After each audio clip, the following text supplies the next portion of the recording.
Tokom ove prezentacije dobit ćete više informacija o tome šta YES stipendija uključuje. Važno je naglasiti da je YES program financiran od strane američke vlade. Već imali priliku vidjeti ovaj dio prezentacije u prethodnim, još jednom ćemo razgovarati o tome šta YES stipendija nudi finalistima programa.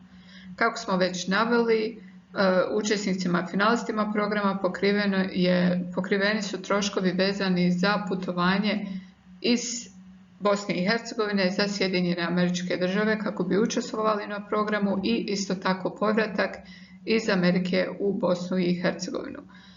Učesnici finalisti obično putuju u SAD na program sredinom avgusta, a povratak sa programa bude obično sredinom juna naredne godine, to jest pred kraj školske godine. Tokom boravka na programu učesnici imaju zdravstveno osiguranje koje pokriva troškove za sva oboljenja ili zdravstvene potrebe koje se dese tokom boravka u Americi na programu.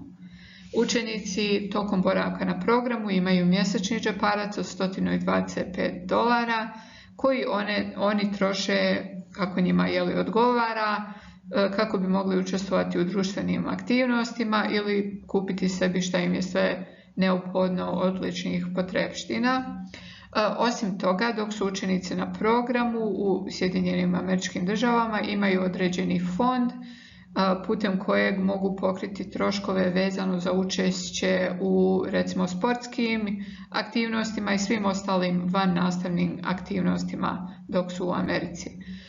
Učesnicima je obavezno obezbjeđen smještaj sa američkom domaćinskom porodicom koja je provjerena od strane naših partnera u Americi, znači to su porodice koje su otvorile svoj dom učenicima, koje su provjerene porodice i koje imaju mogućnost da prime jedno dijete u svoju kuću. Isto tako učenici su naravno upisani u jednu srednju školu u Americi u zajednici. Napokon učenici prije odlaska na program imaju određene aktivnosti u kojima učestvuju, koje su im osigurane od strane programa i pri povratku sa programa učenici budu uključeni u alumni zajednicu gdje dobivaju podršku za učestvovanje u raznim projektima nakon svog boravka sa programa u svojim zajednicama. Ukoliko imate pitanja vezano za ovu sekciju ili bilo šta vezano za prijavu za YES program, molimo vas da se javite na mail yes.ba@americancouncils.org ili na broj telefona 060 328 9804. Hvala.